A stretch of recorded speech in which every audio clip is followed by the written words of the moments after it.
Doctor സ്റ്റോക്കിങ്ങിൽ ഇന്ന് നമ്മൾ സംസാരിക്കുന്നത് കുഞ്ഞുങ്ങളുടെ വെയിറ്റും വാക്സിനേഷനെയും കുറിച്ചാണ്. എന്നോടൊപ്പം ഉള്ളത് Rashmi Mohan, child development therapist, SUT hospital, Pattom. Doctor, welcome to the show.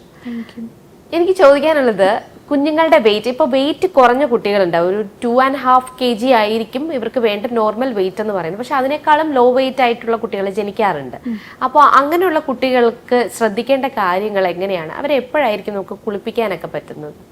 Okay, നമ്മളിപ്പം നോർമൽ വെയിറ്റ് എന്ന് പറയുന്നത് 2.5 ആണ് പറയുന്നത്. അത് നോർമൽ ഒരു വെയിറ്റ് ആണ്. അതിൽ നിന്നും താഴ്ന്ന വെയിറ്റിലുള്ള കുഞ്ഞുങ്ങളെ നമ്മൾ ലോ ബർത്ത് വെയിറ്റ് ബേബീസ് എന്നാണ് പറയുന്നത്. അപ്പോൾ ഈ ഒരു നോർമൽ വെയിറ്റ് ആവുന്നവരെ നമ്മളൊന്ന് വെയിറ്റ് ചെയ്യുക എന്നുള്ളതാണ്. കാരണം ആ 2.5-ന് താഴെയുള്ള വെയിറ്റ് ആണെങ്കിലും ഡിസ്ചാർജ് ചെയ്യുന്ന സമയത്തും അതിൽ നിന്ന് വെയിറ്റ് കുറയാൻ ചാൻസസ് ഉണ്ട്. അപ്പോൾ നമ്മൾ ചാടിക്കയറി പോയി കുഞ്ഞിനെ കുളിപ്പിക്കേണ്ട കാര്യമില്ല. കാരണം അധികം തണുപ്പ് കുഞ്ഞിൻ്റെ ദേഹത്ത് തട്ടുമ്പോൾ ബാക്കിയുള്ള കാര്യങ്ങൾ കുഞ്ഞിന് പ്രവർത്തിക്കാൻ, അതായത് ബാക്കിയുള്ള ഓർഗൻസിൻ്റെ പ്രവർത്തനങ്ങൾ അത് സ്ലോ ആവാനുള്ള ചാൻസസ് കൂടുതലാണ്.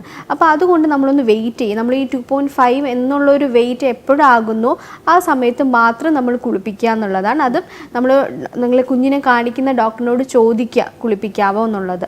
അതൊന്ന്. രണ്ടാമത്, അമ്പലിക്കൽ കൂട്, അതായത് പൊക്കിൾ കൂടി വീണതിന് ശേഷം മാത്രമേ നമ്മൾ കുഞ്ഞുങ്ങളെ കുളിപ്പിക്കാൻ പാടുള്ളൂ. അതിപ്പോൾ വെയിറ്റ് ഉള്ള കുഞ്ഞുങ്ങളാണെങ്കിലും ലോ ബർത്ത് വെയിറ്റ് ആണെങ്കിലും സെയിം, പൊക്കിൾ കൂടി വീണതിന് ശേഷം മാത്രമേ കുളിപ്പിക്കാൻ പാടുള്ളൂ.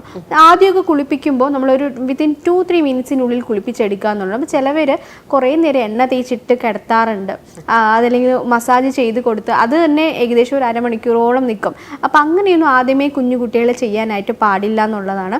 പെട്ടെന്ന് ഒരു 2-3 മിനിറ്റ്സിനുള്ളിൽ കുളിപ്പിച്ചെടുക്കുക. അതുപോലെ തല തോർത്തുമ്പോൾ നമ്മളിങ്ങനെ എന്താ പറയുക, ഫുള്ളായിട്ട് റബ്ബ് ചെയ്യാൻ പാടില്ല എന്നുള്ളത്, ഒപ്പിയെടുക്കുക എന്നുള്ളത്. ആദ്യമൊക്കെ നമുക്ക് കുറച്ച് നേരമല്ലേ കുളിപ്പിക്കുക, ജസ്റ്റ് പെട്ടെന്ന് ഒപ്പിയെടുക്കുക എന്നുള്ളതാണ് നെക്സ്റ്റ് പറയുന്നത്. അപ്പോൾ നമ്മൾ വെയിറ്റ് ആഡിക്വേറ്റ് ആയിട്ടതിന് ശേഷം മാത്രം നമ്മൾ കുഞ്ഞുങ്ങളെ കുളിപ്പിക്കാനായിട്ട് ശ്രദ്ധിക്കുക.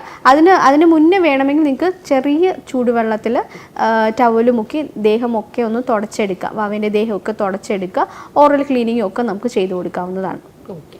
അപ്പോൾ ഈ ബർത്ത് വെയിറ്റ് കൂട്ടാനായിട്ട് എങ്ങനെയാണ് നമുക്ക് സാധിക്കുന്നത്? നമ്മൾ പ്രോപ്പറായിട്ടുള്ള ഫീഡിങ്, അതാണ് one of the best important ആയിട്ടുള്ള കാര്യം. കാരണം അപ്പം പാല് കുറവെന്നുള്ളൊരു ഓപ്ഷൻ വരുമ്പോൾ മാത്രമാണ് ഫോർമുലയിലോട്ട് പോകുന്നത്. ഡോക്ടർ പ്രിസ്ക്രൈബ് ചെയ്താൽ മാത്രം. ഇല്ലയെന്നുണ്ടെങ്കിൽ ബ്രസ്റ്റ് ഫീഡ് കൃത്യമായിട്ട് തന്നെ നമ്മൾ ചെയ്യുക. ആദ്യത്തെ ഒരു 1 month ഒക്കെ പറയുന്ന സമയത്ത് കുഞ്ഞുങ്ങൾ ഭയങ്കര ഉറക്കമായിരിക്കും. സോ നമ്മൾ കുഞ്ഞുങ്ങളെ ഉണർത്തി കൊടുക്കുക എന്നുള്ളത് 2 to 3 hours-നുള്ളിൽ നമുക്ക് ഫീഡ് ചെയ്തിരിക്കണം. ഓരോ ഫീഡും 20 minutes വരെ നമ്മളൊന്ന് കൊടുക്കാനായിട്ട് ട്രൈ ചെയ്യുക. ഉറങ്ങുവാണെങ്കിൽ ഉണർത്തി കൊടുക്കുക എന്നുള്ളതാണ്. പിന്നെ വേറൊരു ടിപ്പ് ഞാൻ പറഞ്ഞു കൊടുക്കുന്നത്, ഇപ്പോൾ നമുക്കറിയാം 2 രീതിയിലുള്ള ബ്രസ്റ്റ് മിൽക്ക് ഉണ്ടല്ലോ, ഫോർ മിൽക്ക് ആൻഡ് ഹൈ മിൽക്ക്. അപ്പോൾ കുഞ്ഞുങ്ങൾ വെയിറ്റ് കൂടാനായിട്ട് നമ്മൾ ഹൈ മിൽക്ക് കൂടുതലായിട്ട് കുഞ്ഞുങ്ങളെ കൊണ്ട് സക്കിയിപ്പിക്കുക എന്നുള്ളതാണ്. അപ്പോൾ അത് വരുമ്പോൾ കുഞ്ഞുങ്ങൾക്ക് ഓട്ടോമാറ്റിക്കലി വെയിറ്റ് ഗെയിൻ വരാനുള്ള ചാൻസസും കൂടുതലാണ്. വേറെ അല്ലാണ്ടുള്ള പ്രീലാക്ടലായിട്ടുള്ള ലിക്വിഡ്സോ വേറെ ഒരു കാര്യങ്ങളും കുഞ്ഞുങ്ങൾക്ക് നമുക്ക് കൊടുക്കാൻ പാടില്ല. ഒൺലി ബ്രസ്റ്റ് മിൽക്ക് മാത്രമായിരിക്കും നമ്മൾ കൊടുക്കേണ്ടതും. 2-3 days വെച്ചിട്ട് നമുക്ക് വെയിറ്റ് നോക്കാൻ പറ്റിയാൽ നമുക്കത് ഒരു ഹെൽപ്പായിരിക്കും. എത്രത്തോളം വെയിറ്റ് കൂടുന്നുണ്ട്, നമുക്ക് എത്രത്തോളം മിൽക്ക് കൊടുക്കേണ്ടി വരുന്നു എന്നുള്ളത് നമുക്ക് അറിയാൻ പറ്റും. അപ്പോൾ ഒരു ഡേയിൽ ഒരു 30 grams എങ്കിലും കുഞ്ഞിന് കൂടണം എന്നുള്ളതാണ് നമ്മൾ പറയുന്നത്. സോ ഈ രീതിയിൽ നമ്മൾ ബ്രസ്റ്റ് മിൽക്ക് കൊടുക്കുകയാണെങ്കിൽ കുഞ്ഞുങ്ങൾക്ക് വെയിറ്റ് ഗെയിൻ ഉണ്ടാവാനുള്ള ചാൻസസ് ഉണ്ട്. ഓക്കെ. പിന്നെ അവർക്ക് ചുണ്ട് ഡ്രൈ ആവുമോ എന്ന് പറഞ്ഞിട്ട് ചൂട് വെള്ളം കൊടുക്കാറുണ്ട്. അപ്പോൾ ഇതൊക്കെ നല്ലതാണ്? അല്ല, നമ്മൾ അതാ ഞാൻ പറഞ്ഞ വേറെ ഒരു പ്രീലാക്ടൽ ലിക്വിഡ്സ് നമ്മൾ കുഞ്ഞുങ്ങളിൽ കൊടുക്കില്ല. തേന്, അതുപോലെ തന്നെ ചൂടുവെള്ളം, അങ്ങനത്തെ ഒരു കാര്യങ്ങളും കുഞ്ഞുങ്ങൾക്ക് കൊടുക്കാൻ പാടില്ല. അപ് ടു 6 months വരെ ബ്രസ്റ്റ് മിൽക്ക് മാത്രമേ നമുക്ക് കുഞ്ഞുങ്ങൾക്ക് കൊടുക്കാൻ പാടുള്ളൂ. പ്രത്യേകിച്ച് ഈ ലോ ബർത്ത് വെയിറ്റ് ആയിട്ടുള്ള വെയിറ്റ് കുറഞ്ഞ കുഞ്ഞുങ്ങൾക്ക് അവർക്ക് ഈസിലി ഡൈജഷൻ ഉള്ളത് ബ്രസ്റ്റ് മിൽക്കിലാണ്. വേറെ ഒന്നും നമ്മൾ കൊടുത്താൽ ഡൈജഷൻ ഇഷ്യൂസ് വരാനുള്ള ചാൻസസ് ഉണ്ട്, ഡയറി വരാനുള്ള ചാൻസസ്. അപ്പോൾ ഇതൊക്കെ വന്നു കഴിയുമ്പോൾ വീണ്ടും എഗെയിൻ അവരുടെ വെയിറ്റ് കുറയാനുള്ള ചാൻസസ് കൂടുതലാണ്. ഇപ്പോൾ ഈ ലോ ബർത്ത് വെയിറ്റ് ഒക്കെ ആണെന്ന് നമുക്കൊന്ന് കവർ ചെയ്ത് വെക്കുന്നത് നന്നായിരിക്കും. കാരണം ആ ഒരു ഹീറ്റ് എന്ന് പറയുന്ന കാര്യം കുറച്ചൊന്ന് ആഡ്യൂക്കേറ്റ് ആയിട്ട് കുട്ടിക്ക് കിട്ടും. അപ്പോൾ ആ വെയിറ്റ് ലൂസൻ പോവാണ്ടിരിക്കും. സോ അത് നമ്മൾ കീപ്പ് ചെയ്യുന്നത് നന്നായിരിക്കും. ഓക്കെ. ചില പേര് 3 months കഴിയുമ്പോൾ തന്നെ കുട്ടികൾക്ക് കുറുക്കൊക്കെ ഉണ്ടാക്കി കൊടുക്കും. കാരണം ചെറിയ രീതിയിലൊക്കെ കുറുക്കൊക്കെ കഴിച്ച് തുടങ്ങാൻ കുഴപ്പമൊന്നുമില്ല എന്ന് വിചാരിക്കും. അത് നല്ലതാണോ? അല്ല, നമ്മൾ പണ്ട് പറയുന്നത് 4 months ആകുമ്പോൾ നമുക്ക് കുറുക്ക് സ്റ്റാർട്ട് ചെയ്യാം എന്നുള്ളതാണ്. പിന്നീടാണ് WHO റൂൾ വന്നിരിക്കുന്നത് 6 months കഴിഞ്ഞാൽ, അത് 6 months സ്റ്റാർട്ടിങ്ങിന് ശേഷം നമ്മൾ കുറുക്ക്. അത് എന്തുകൊണ്ടാണെന്നുള്ളത് എല്ലാവരും ചിന്തിക്കാം. പെട്ടെന്ന് ഈ ലോ ബർത്ത് വെയിറ്റ് ഉള്ള കുട്ടികൾക്കായിരിക്കും അതും പ്രീ ടേം ബേബീസ്. അപ്പോൾ അത് നമ്മൾ ചിന്തിക്കുന്നില്ല, എന്തുകൊണ്ട് അങ്ങനെ പെട്ടെന്ന് സഡൻ സ്റ്റോപ്പ് വന്നു, പെട്ടെന്ന് ഒരു 6 months വരെ എന്തുകൊണ്ട് പറയുന്നു എന്നുള്ളത്. അത് പല രീതിയിലുള്ള പഠനങ്ങൾ നടത്തിയിട്ട് ഇപ്പോൾ കുഞ്ഞുങ്ങൾക്ക് ഡൈജഷൻ ഇഷ്യൂസ് അല്ലെങ്കിൽ ഡെത്ത് അങ്ങനത്തെ കാര്യങ്ങൾക്ക് സംഭവിക്കുന്നത് കൊണ്ടിട്ടാണ് WHO വരെ അങ്ങനെ ഒരു കാര്യം പറഞ്ഞിരിക്കുന്നത്. 6 months വരെ ബ്രസ്റ്റ് മിൽക്ക് 6 months സ്റ്റാർട്ട് ചെയ്തതിനു ശേഷം നമ്മൾ സെമി സോളിഡ്, അതും സെമി സോളിഡ് ആണ്, സോളിഡ് അല്ല, സെമി സോളിഡ് സ്റ്റാർട്ട് ചെയ്യാം. സ്ലോലി നമുക്ക് സോളിഡിലോട്ട് പോകാൻ, കാരണം അവരുടെ ഡൈജഷൻ അങ്ങനെയാണ് പോകുന്നത്. ആ ഒരു കംപ്ലീറ്റ് ഡൈജഷൻ ആവണമെങ്കിൽ 1 year കഴിയണം. അപ്പോൾ അതുവരെ നമ്മൾ ഫുഡ് കൊടുക്കുമ്പോഴൊക്കെ നമ്മൾ നന്നായിട്ട് ശ്രദ്ധിക്കേണ്ടതായിട്ടുണ്ട്. ഇനിയിപ്പോൾ വരുന്നത് വാക്സിനേഷനിലോട്ടാണ്. ഇപ്പോൾ വാക്സിനേഷൻ എന്ന് പറയുന്നത് നമ്മളൊരു 6 months മുതൽ സ്റ്റാർട്ട് ചെയ്യും, എല്ലാം കൊടുത്തു തുടങ്ങും. 6 months അല്ല, ജനിക്കുമ്പോൾ തന്നെ ഒരുപാട് വാക്സിൻ കൊടുക്കും. അപ്പോൾ ഇതെല്ലാം കൂടി ഒരുമിച്ച് കൊടുക്കുന്ന ആൾക്കാരുണ്ട്, പലപ്പോഴും നമ്മൾ കണ്ടിട്ടുണ്ട്. ചിലപ്പോൾ സ്കിപ്പായി പോകും, പക്ഷേ എല്ലാം കൂടി ഒരുമിച്ച് ചെയ്യാനായിട്ട് ശ്രമിക്കും. ഇതൊക്കെ എത്രത്തോളം കുട്ടിയെ ബാധിക്കും എന്നുള്ളതൊന്ന് പറയും. ഒന്ന്, നമ്മൾ ഈ ക്ലൗഡായിട്ട് വാക്സിൻ കൊടുക്കാതിരിക്കുക എന്നുള്ളത്, പാവം കുഞ്ഞു കുട്ടികൾ അത് വേദന ഉണ്ട്. ഒന്ന്, അപ്പം നമ്മൾ പെയിൻലെസ് ആയിട്ടുള്ള വാക്സിൻ എന്ന് പറഞ്ഞിരുന്നാലും ആ കുത്തി വെക്കുന്ന സമയത്ത് പെയിൻ ഉണ്ട് എന്തായാലും. സോ നമ്മൾ കൃത്യമായിട്ട് തന്നെ വാക്സിനേഷൻ ഷെഡ്യൂള് കീപ്പ് ചെയ്യുക എന്നുള്ളതാണ്. ഇപ്പോൾ മുന്നോട്ടുള്ള സ്റ്റഡിക്ക് നമുക്ക് വാക്സിനേഷൻ ആവശ്യമാണ്. കാരണം ഇപ്പോൾ നഴ്സിംഗ് പഠിക്കണമെങ്കിൽ തന്നെ വാക്സിനേഷൻ പണ്ട് മുതലുള്ള വാക്സിൻ എടുത്തിട്ടുണ്ടോ ഇല്ലയോ എന്നുള്ളത് നോക്കുന്നുണ്ട്. സോ അത് മാത്രമല്ല, കുഞ്ഞുങ്ങളിൽ ജനിക്കുമ്പോൾ മുതലുള്ള എല്ലാ വാക്സിനും കൃത്യമായിട്ട് നമ്മൾ കൊടുത്തിരിക്കണം എന്നുള്ളതാണ്. കാരണം പണ്ടത്തെ ആ ഒരു ലൈഫ് സ്റ്റൈൽ അല്ല ഇപ്പോൾ. സോ അതുകൊണ്ട് ഇപ്പോൾ ഇവിടെ നിന്ന് എന്താ പറയുക, ഡിസ്ചാർജ് ചെയ്ത് കഴിയുമ്പോൾ, ഹോസ്പിറ്റൽ ഡിസ്ചാർജ് ചെയ്ത് കഴിയുമ്പോൾ തന്നെ BCG ആദ്യത്തെ ഡോസുകളൊക്കെ എടുത്ത് വിടുന്നുണ്ട്. അതുപോലെ തന്നെ 6 weeks, 10 weeks, 14 weeks അങ്ങനെ ഓരോ ആഴ്ചയിലുള്ള വാക്സിൻ നമ്മുടെ വാക്സിനേഷൻ ബുക്കിൽ കൃത്യമായിട്ട് ഷെഡ്യൂൾ ചെയ്തിട്ടുണ്ട്. അത് നിങ്ങൾ ഫോളോ ചെയ്യുക എന്നുള്ളതാണ്. ചിലവർ ചിലപ്പോൾ ഗവൺമെൻറ്റിനായിരിക്കും എടുക്കുന്നത്, ചിലവർ പ്രൈവറ്റിൽ നിന്നായിരിക്കും. അപ് ടു പാരൻസിൻ്റെ ഇഷ്ടമാണ്, എന്താണ് അവരുടെ ഉള്ളത്. പക്ഷേ എന്നിരുന്നാലും നമ്മൾ വാക്സിനേഷൻ എടുക്കുക, കൃത്യമായിട്ടുള്ള ഡേറ്റ് നമ്മൾ വാക്സിനേഷൻ ബുക്കിൽ മാർക്ക് ചെയ്തിരിക്കണം. ചിലവർ വാക്സിൻ എടുക്കും, പക്ഷേ ഡേറ്റ് മാർക്ക് ചെയ്യാനായിട്ട് വിട്ടുപോകും. അപ്പോൾ എന്നാ ലാസ്റ്റ് എടുത്ത ഡേറ്റ്, എന്നാ ഡ്യൂ ഡേറ്റ് എന്ന് അറിയില്ല. സോ അതൊക്കെ പിന്നീട് നമുക്ക് കൺഫ്യൂഷൻ ഉണ്ടാവും, കോംപ്ലിക്കേഷൻസ് ആവും. കാരണം ഏതൊക്കെ വാക്സിൻ എടുത്തു എന്ന് ഒരു ഐഡിയയും കാണത്തില്ല. അപ്പോൾ ഈ ഒരു വാക്സിൻ തന്നെ ഇപ്പോൾ 2 പ്രാവശ്യം എടുത്തു കഴിഞ്ഞാൽ പ്രശ്നമുണ്ടോ ഡോക്ടർ? അല്ല, അങ്ങനെ എടുക്കാനുള്ള ചാൻസസ് കുറവ്. കാരണം ഡോക്ടറിന്റെ പ്രിസ്ക്രിപ്ഷനോട് കൂടി വാക്സിനേഷൻ എടുക്കുള്ളൂ.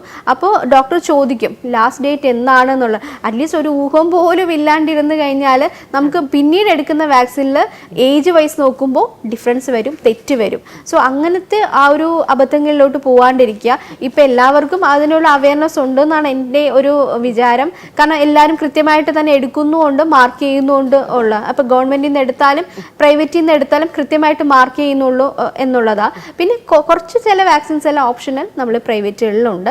അത് എടുക്കുന്നവരുണ്ട്, ഇല്ലാത്തവരുണ്ട്. പക്ഷേ അത് എടുക്കുന്നത് കുഞ്ഞിന് നല്ലതാണ് എന്നുള്ളതാണ്. കാരണം അധികം എന്താ പറയുക, പെട്ടെന്ന് ഫീവർ വരാണ്ടിരിക്കുക, പെട്ടെന്ന് അസുഖം വരാണ്ടിരിക്കുക, അതിനൊക്കെ വേണ്ടിയിട്ടുള്ള വാക്സിനേഷനൊക്കെ നമുക്ക് 6-7 months ഇൻഫ്ലൂ വാക്ക് എന്നൊക്കെ പറഞ്ഞിട്ട്. അപ്പോൾ അതൊക്കെ എടുക്കുന്നത് നല്ലത് തന്നെയാണ് കുഞ്ഞുമക്കൾക്ക്. മാത്രമല്ല MMR, ചിലവർ ഡൗട്ട് ചോദിക്കുന്നത്, മാഡം MR മാത്രം എടുത്താൽ പോരെ, MMR എടുക്കേണ്ട ആവശ്യമുണ്ടോ? കാരണം ഈ MMR എന്ന് പറയുന്നത് എടുത്തിരിക്കണം.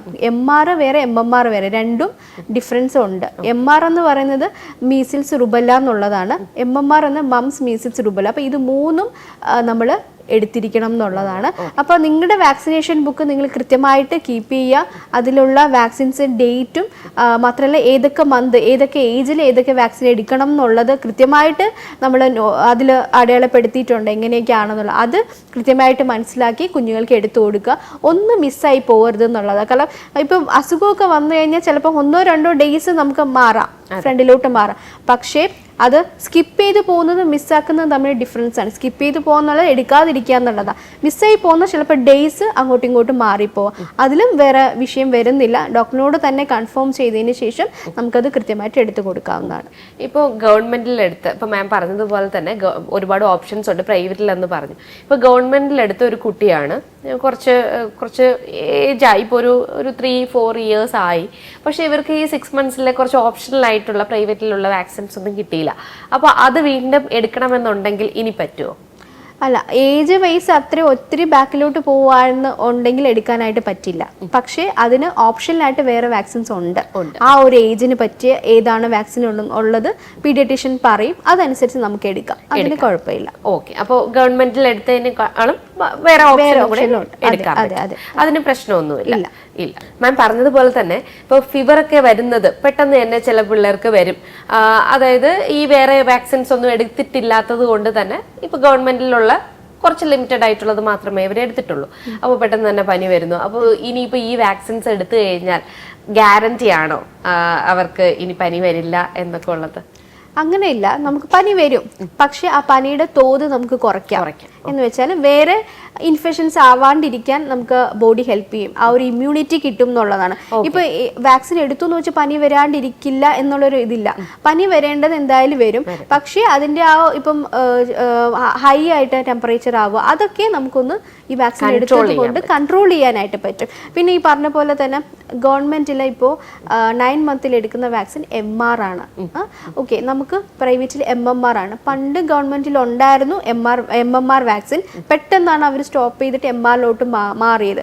പക്ഷെ ഞാൻ എൻ്റെ അടുത്ത് വരുന്ന കുഞ്ഞുങ്ങളോട് ഞാൻ പറയും, ഇപ്പം 9 മന്ത് ആണെങ്കിൽ MMR കൃത്യമായിട്ട് നിങ്ങൾ എടുക്കണം എന്നുള്ളതാണ്. കാരണം മംസ് ഔട്ട് ബ്രേക്ക് ആയി തുടങ്ങിയിട്ടുണ്ട്. സോ അതുകൊണ്ട് നമ്മൾ അങ്ങനത്തെ ചില ചെറിയ ചെറിയ കാര്യങ്ങൾ നമ്മൾ ശ്രദ്ധിക്കേണ്ടതായിട്ടുണ്ട്. അപ്പം അങ്ങനെ നമ്മൾ കൃത്യമായിട്ടാണെങ്കിൽ ഇപ്പോൾ MR തന്നെ ഫസ്റ്റ് ഡോസ് ഉണ്ട്, ബൂസ്റ്റർ ഡോസ് ഉണ്ട്. അപ്പം കൃത്യമായിട്ട് ആ ഒരു ഏജിൽ എടുത്തു കഴിഞ്ഞാൽ നമുക്ക് ബൂസ്റ്റർ ഡോസ് ആ കൃത്യം ഏജിൽ തന്നെ എടുക്കാനായിട്ട് നമുക്ക് പറ്റും. ഓക്കെ, അപ്പോൾ വാക്സിനെ കുറിച്ചും വെയിറ്റിനെ കുറിച്ചും ഒക്കെ ആയിരുന്നു നമ്മളിന്ന് സംസാരിച്ചത്. ഒരുപാട് സംശയങ്ങൾ നമുക്ക് തീർന്നു എന്ന് തന്നെ വിശ്വസിക്കാം. എനിവേ ആർക്കെങ്കിലും എന്തെങ്കിലും സംശയം ഉണ്ടെന്നുണ്ടെങ്കിൽ തീർച്ചയായും ഈ വീഡിയോയുടെ താഴെ കമൻ്റ് ആയിട്ട് ചോദിക്കാവുന്നതാണ്. അടുത്തൊരു എപ്പിസോഡുമായിട്ട് വീണ്ടും കാണാം. Thank you. Thank you.